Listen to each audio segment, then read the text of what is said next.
We're going to start a new series today. And I want to start, but I want you to take a look at the screen first. Take a look at this video. I will eat anything in the ocean, doesn't matter what it is. Snails and fermented soybeans? Come on. Wasp larvae, to be exact, also known as the pig intestines. Salt-infused grasshoppers. Raccoon. Raccoon is there. And by bad boy, I mean eyeball. Mosquito eggs. Calves' brains. Gazpacho salad and grouper throats. Really fresh armadillo. I'm a big chicken feet guy. I like my hearts raw.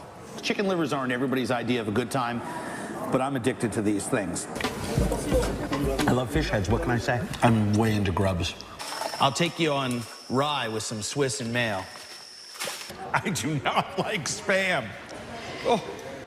All right, did you guys see that? This guy, I mean, he's eating chicken feet, and he's addicted to chicken livers and bugs and all of this stuff, but then it comes to Spam, and he's like, I don't like Spam. Andrew Zimmer, I remember seeing that episode, and I'm not a big Spam guy myself, but I was a little offended when he said that. With all the stuff that he eats, and he doesn't like Spam. You know what you think about Spam? Love it or hate it, it is a part of our culture here in Hawaii. Now, they say that in Hawaii, we eat an estimated 7 million cans of Spam every year. And when I heard that number, I did not doubt it at all. We love Spam. What makes our McDonald's unique here? Our McDonald's serves Spam. You're not going to find that in the mainland. We got Spam and rice, and I think you can order that any time of the day. There is no loss of love for Spam.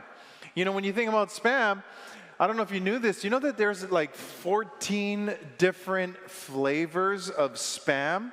There's 14 of them. I'll show you a couple they got here. Hickory smoke Spam. Hickory smoke. If you like hickory smoke, that's the one from you. Here's another one. This one. It's 25% less sodium.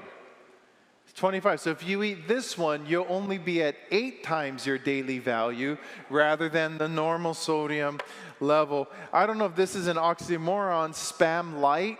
I guess if you're on a diet, I think you'll still gain weight if you eat this one, but it's Spam light. And then, I think this some of you here, I got some hot and spicy people. Spam hot and spicy. Some of you didn't even know that one was out there. There's this one, oven roasted turkey Spam. Turkey Spam. So I don't know. I didn't even know there was turkey Spam, oven roasted. And then there's this one. I mean, this one right here, bacon Spam. You had me at bacon. Some of you are going to go to the store right after this and get some bacon Spam. You're like, that. It's the best thing in the world. There's over 14 different types of Spam.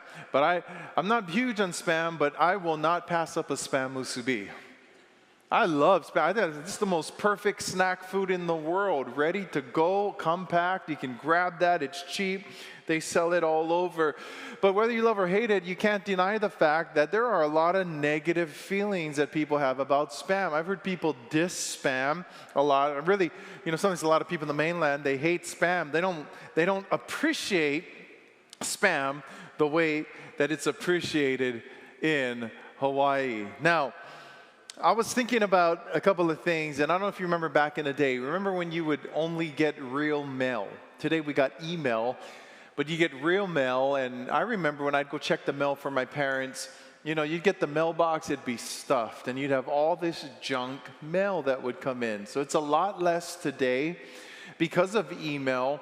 But when email came out, I remember getting my first email account, and my email account, they didn't have the protections like they do today on email accounts. My goodness, I would get so many junk emails. Things that you wouldn't even subscribe. You didn't even know how they got your address, right? And we get these junk emails, and it would be stuff for things like prescription drugs from Canada or Mexico or wherever. You get bombarded with trips or travel agencies or credit cards. One of the huge industry online, they would send millions of email with pornography of spam to people, just a whole bunch of things. In fact, there are people that went to jail and got fined because they were sending out millions of junk emails. Now, along the line of history, with all of these junk mails that were coming out, someone assigned our beloved spam to junk mail. And they changed this beloved food in Hawaii, spam, to a verb, where it became to the point of now saying, I'm being spammed. I'm being spammed. And what does that mean when someone says you're being spammed? You pretty much know that somebody is bombarding you, whether it's with your will or against your will. You are being bombarded by something. And that junk mail now, we say, man, I got so much spam. I got so much spam mail. We know exactly what it means. And spam, they found, costs people an average of about 1 hour a month going through their inboxes deleting spam. When you add that up, that's 12 hours a day. That's half a day a year spent deleting junk mail. Spam can hold you captive. And one day I was going through my routine, going through my email, deleting junk mail. So I'm deleting the junk mail, and it's delete, delete, delete, delete, and I'm realizing that I'm deleting things that were maybe that I deleted last week and the week before and the week before, and it kept on coming back. And I'm deleting these things over and over and over, and then I had an epiphany. I realized if I just took a little more time and unsubscribed from these emails, I wouldn't have to deal with it so much. Now, that unsubscribe button is usually at the bottom of the email in really tiny font. They try to hide it in that paragraph, and you click that font, you click that little word, unsubscribe, then it takes you to their web page, and then there's options, what you want to unsubscribe from. Do you want to stay on this? Do you want to do that? Do you want to opt out from all? And then you click opt out from all, and then it asks you, are you sure you want to unsubscribe? And then you click the unsubscribe, and then it'll say, we're sorry to see you go. Click here to resubscribe. Right? They don't want to lose you. And oftentimes, it's easier to just hit delete than to go through that process. But I found that when I took the time and went through that over the next couple of weeks, my mailbox began to clear up. It began to clear up, and it allowed me to really start my day more focused on the things that mattered rather than filtering through junk mail and things that I didn't want. Now, when you go through your mail, you're going to find that there is legitimate junk mail that you can unsubscribe from. There's the fake ones or the real bad ones. You don't want to click anything at all. You just need to block those, right? You just need to block that and not be a part of it. But it's incredible how much time I began to save. And one day as I was going through this routine again of unsubscribing from things, really I felt the Holy Spirit ask me, Evan, are there things in your spiritual inbox that you're being spammed with? Are there things in your life that you need to unsubscribe from? Things that maybe I've simply dealt with on a daily basis, but things that I never got to the root of. Maybe I just kept apologizing for something. I just kept dealing with it in the moment, but I never found out what was the root of it. It's like dealing with your yard. You can either keep cutting the weeds, or you can one day get down, get a little dirty, and pull the weeds out by its roots and never have them grow back again. How much easier it is when we do that.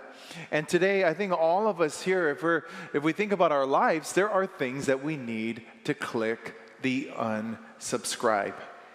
And the reason I'm using spam today is simply because we are surrounded by spam in Hawaii. And I hope that every time you see a can of spam, that you simply ask yourself that question: am I being spammed with something that I need to unsubscribe from in my life? And so there's a couple more types of spam that maybe you never saw these in the story yet, but I want to show you today. This first one I want to talk about, this flavor of spam, is negative people. Negative people spam. Negative people. Now, as I was writing this today, I want to give you a quick side note to negative people. Sometimes we call people negative when they are simply being honest with us. We need honest people in our lives because it makes us better. Proverbs 27:6 says, "Wounds from a sincere friend are better than many kisses from an enemy." And so at times, people that are close to you, people that care for you, may tell you things, and just because it isn't what you don't want to hear doesn't mean that it's negative. Maybe they just want you to be better. So if someone's being honest with you, don't say, "Oh, you are negative spam. Pastor said to get rid of you." No, no, no, no, no, no, no. At times, we need that from people that are sincerely our friends. Now, when we get back, let's regress back to negative people. I think we all know people who are negative. Someone said growing up means realizing a lot of your friends aren't really your friends. We all have people that you may think are your friends, but we all got some people that aren't really happy when you succeed. You know, I've had some friends like that. They're just always ready to rain on your parade. A couple of weeks ago, I heard somebody say a quote. They said, "A true friend will always double your joys and cut your sorrows in half." Isn't that true? But you know, we got people in our life at times that will call themselves our friends, but they simply always want to bring us down. When you tell them something great that's happened, they don't double your joys. In fact, they double your sorrows and they cut your joys in half. They say, "Well, they always want to remind you about reality." When you tell them the good thing that happened, they want to tell you the story of who else they knew that it happened to and everything fell apart for them. When you tell them your dream, they want to tell you why your dream isn't going to work. And you leave their company feeling deflated rather than inflated. People that would rather keep you at their level rather than elevate their life to where you are. And oftentimes, it's our family. People saying, "Well, I need to be honest with them. I need to keep them grounded and their heads out of the clouds." And after you leave those times, you just want to give up. You're questioning yourself, questioning your call from the Lord, questioning your faith, wondering why you were so foolish to even dream a big dream. And then you go back the next week and you see them again and again and again, and you wonder why your life is going nowhere. You're being spammed with negative people. You know, I had a friend of mine, he was older than me. His kids were all grown up and they had kids. And my friend, he loved golf, so he would golf a lot because he didn't have those responsibilities. And he'd golf with a bunch of different people. But he was telling me one day that we had an acquaintance that he would golf with. And he goes, "You know, every time I golf with him, I feel horrible at the end of the round. I'm angry at the end of the round. The things that he says to me, the things that he would egg me on with." And he said this, he goes, "And you know, my wife, she didn't know who I was golfing with, but every time I'd golf with him and I'd come home and she'd see my attitude, she goes, 'Were you golfing with him again?' He goes, 'Yeah, I was.' And he goes, one day, the wife actually said, 'Stop it! Stop golfing with him already. Why do you keep doing this to yourself?' She was so angry because he knew how he would feel, and yet he would still go and hang out with him. And it makes me think of people in all of our lives. We all have somebody like that. And when I think about my friend, what he needed to do was, instead of dealing with that every week or every other week or every month, he simply needed to click the unsubscribe button and stop golfing with him. And in our life, rather than continually deal with being put down, there are some people, maybe not a lot, but one or two, that we simply need to unsubscribe from. And maybe there's some, like those bad emails, you just need to block completely. But you need to unsubscribe. The Bible tells us that bad company corrupts good character. Our friends matter. Paul said in 2 Corinthians 6:14, "Do not be unequally yoked with unbelievers. For what partnership has righteousness with lawlessness, or what fellowship has light with darkness?" Now, it's not that we can't be friends with people. How are we going to reach people unless we become friends with people? What he was saying is about being yoked together. Think about two oxen. When they were yoked together, they would have been right next to each other, side by side, in that yoke, doing a job together. In other words, what Paul was saying is he's talking about being intimate with someone, being in business with someone, being connected with someone with a shared purpose. And often this verse is applied just to marriage. But when you look at it, it's not just about marriage, it's about our life in general, about being yoked with people that will begin to influence us in the wrong way.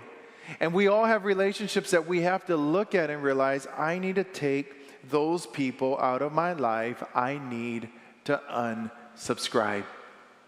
Someone said this when it came to friends and getting rid of certain friends. They realized, I didn't lose a friend. I just realized I never had one. I think when we look at certain people, we're going to realize just because someone says they're a friend doesn't mean that they are a true friend. I think true friends are people in our life where 1 Thessalonians says 5:11, people that encourage each other and build each other up. I want to be the type of person that after someone spends time with me, they feel better about themselves. They walk away feeling better. They walk away feeling encouraged.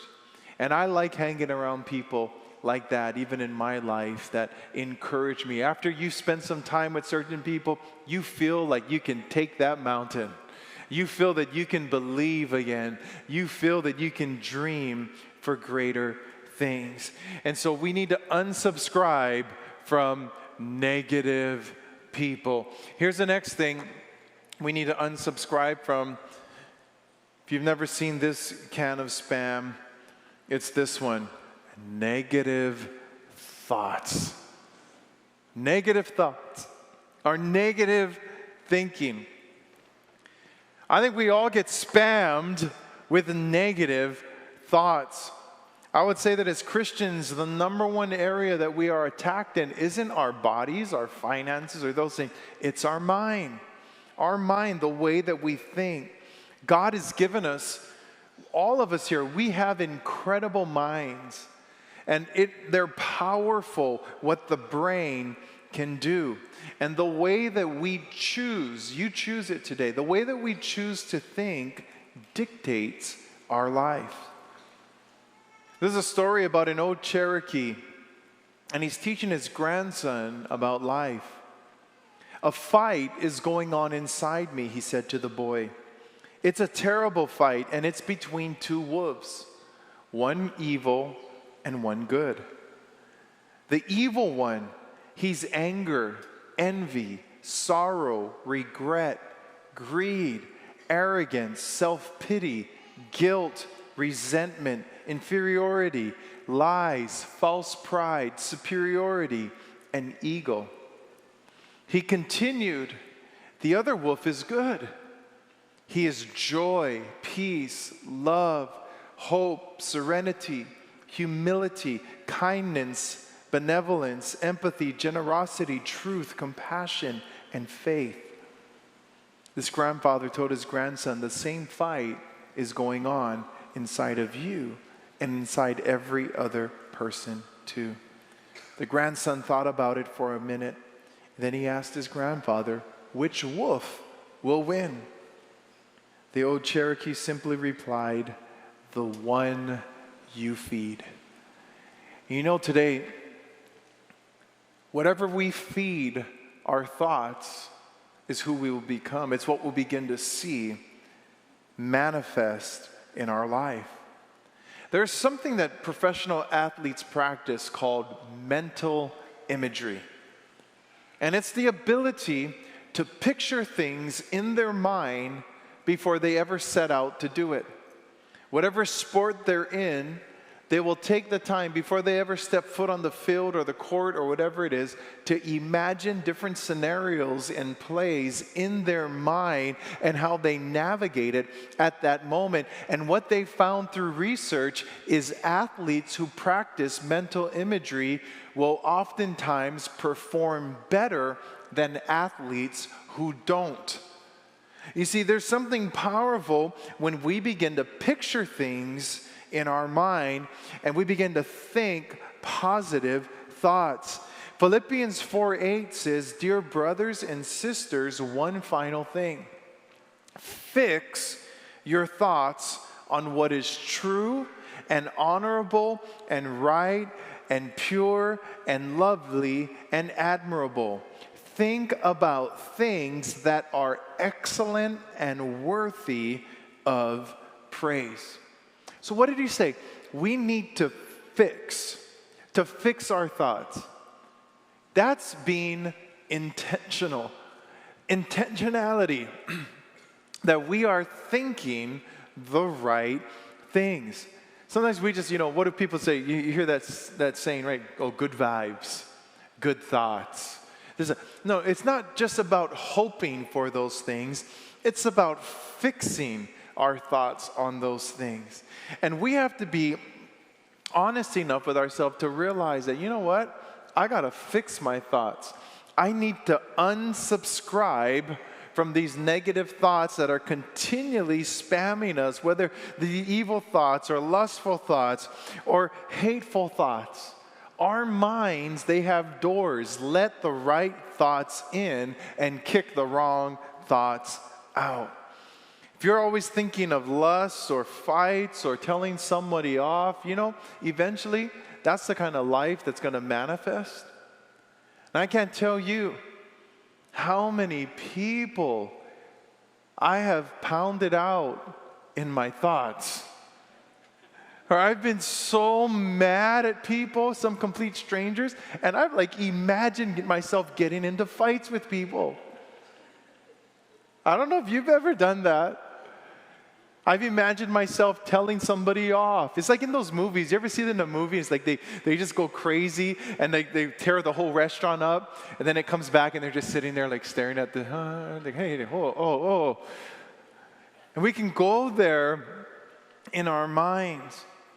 And we have to be, I realize this, I've got to fix my thoughts. I got to focus my thoughts on the right things, because if I just let my mind go, I'm going to get in trouble. And part of thinking the right thing, I realize, is not just saying I don't want to think this, but choosing what I want to begin to think about. Replacing those thoughts with what I'll call today God thoughts.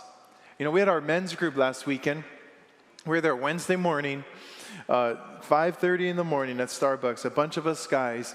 And I asked all these guys this one question. I said, guys, what is your dream? What's the dream today for your life? I think many of us, we have lost the ability to dream. We've lost the ability to think bigger and to realize that God has given us the ability to think beyond just the life that we're living in. I wonder if we get in trouble in our thought life at times just because we don't dream. We don't think beyond where we are. We don't imagine things that God could do. The Bible tells us today that Luke 6:45, the good person out of the good treasure of his heart produces good, and the evil person out of his evil treasure produces evil. For out of the abundance of the heart, his mouth speaks.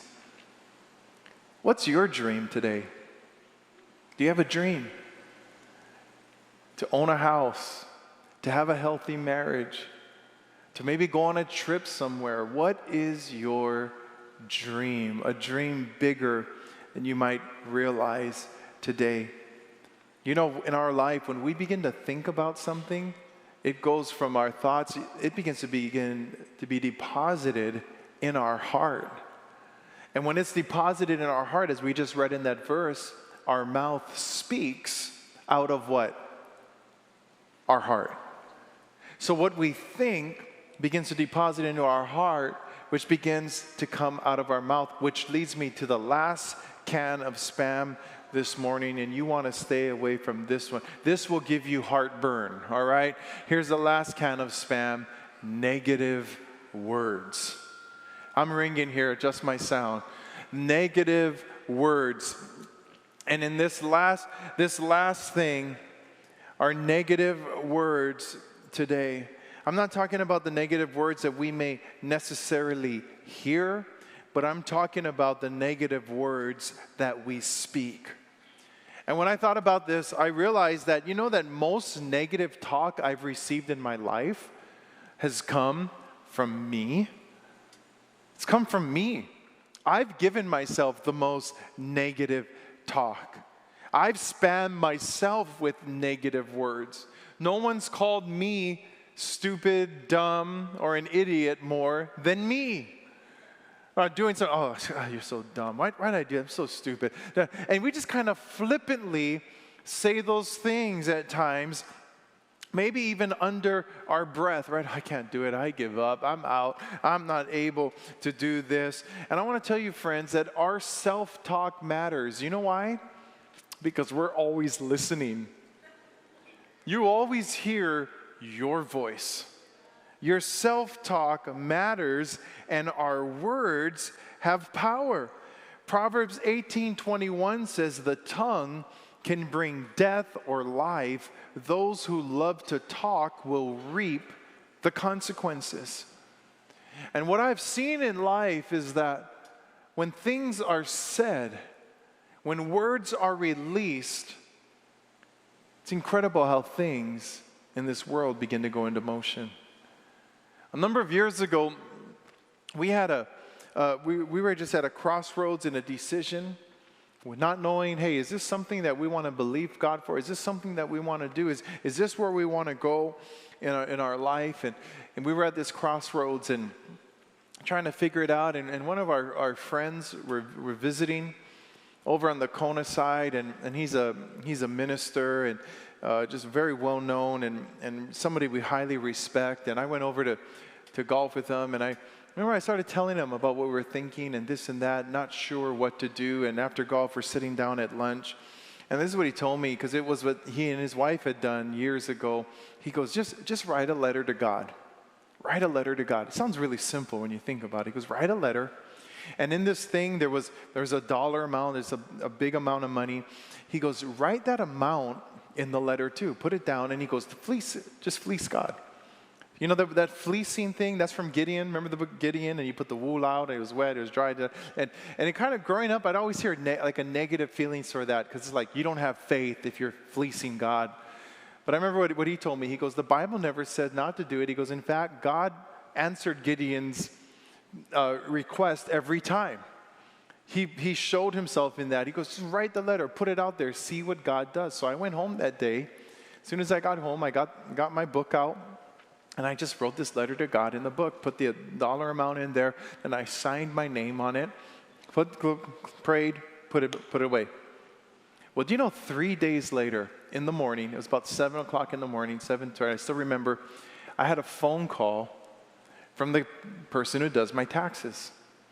They called me and they said, I'm so sorry, but I realized for the last couple of years, I've been doing your taxes wrong. I've been making a mistake. And actually, you should be entitled to get more money back. And I was like, really? He said, yeah, I'm figuring it out right now, but I'll give you a call back in a couple of hours when I figure that out. I said, okay. So he calls me back in a couple of hours, and I answer the phone.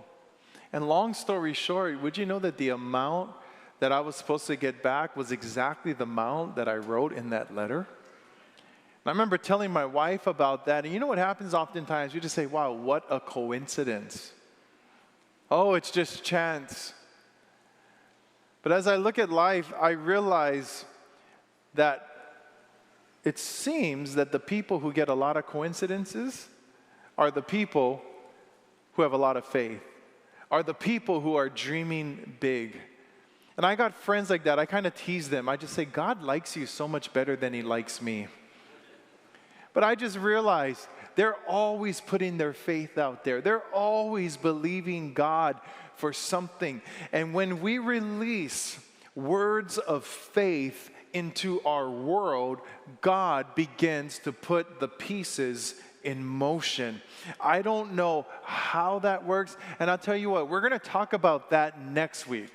So don't miss next week. And how many of you like Spam Musubis? You guys, yeah? All right, next week we have Spam Musubi for everyone after church, okay? So that's you're going to want to come back. If it's not for the word, come back for the Musubi. Well, we're going to talk more about that because today's spam off. We want to get rid of this spam, but you know there are some things that we need to spam ourselves with. So that's what we're going to talk about. That's spam on. So that's why we have Musubi for you there. But when we begin to release words of faith, things begin to happen. Things begin to go into motion. And I think it's the same way when we release words that are negative, things go into motion in that way. And you want to see things change in your life, just begin to speak positive. Begin to dream bigger. I got to, one of my friends were visiting here, and we got to golf with him yesterday. It was my son's birthday, so I took my son over. I wanted to introduce him to another. And it's a friend, acquaintance I made a year ago. And someone's just been doing great in business and loves God and really felt a call in his life, I think maybe 2 years ago, to take his business to the next level because he just realized, man, I can fund what God wants to do. I can be a kingdom builder, basically. And I think he's maybe quadrupled in what he's doing, and it's just phenomenal. My son was able to meet with him. He's able to speak into his life. But I remember we were driving away because I've been talking a lot about this with my kids. But I said, remember what I've been telling you guys? It's always true. Successful people almost always have a positive attitude. They'll always make you feel better about themselves. I don't know why. Successful people have that outlook in life. It's not that they don't have problems, but they know how to maneuver it. They're not going to be set down of it. So I was telling him, I said, Zane, so what does that mean? If you want to be successful, the first thing you can do, you can be positive. And guess what? It's free to have a good attitude. It doesn't cost you anything to be positive. It's the first step that you can take in your life right now. If you want to change, you want to be successful, you want to do something more in your life, just to speak words that have supernatural positive potential in your life. And I'm not just talking about positive speaking. I'm talking about positive speaking infused with faith and the power of God and connecting to the dream that God has placed in your life. What are some of the things today that you need to be speaking into your reality, into your destiny? You've been saying divorce all the time in your marriage. Come on, speak life into your marriage. Speak life into your children. Speak life into your business. Speak life into your church. Speak life into your community. Let's just begin to change our words. Stop spamming the negative words. Let's get rid of that. And let's begin to change our outlook, because our words have supernatural potential. And we can begin to unlock things in our world. I wonder if you're like, God, where's my miracle? And God's just saying, I'm just waiting for you to speak it. I'm waiting for you to speak it. I wrote that letter. I said, man, I wish I wrote that letter years ago. Maybe if I did it years ago, it would have happened years ago. But thank God I did it when I did it. What are some of the things that maybe you just need to get on paper, or you just need to get on your mouth, or you just need to get on that vision board, you just need to get it on that wall, and just let your faith be activated in Jesus' name. We need to fix our thoughts, fix our words, fix our hearts today in the right area. And I hope, like I said again, every time you see spam, are there things you need to unsubscribe from and things that you need to resubscribe to?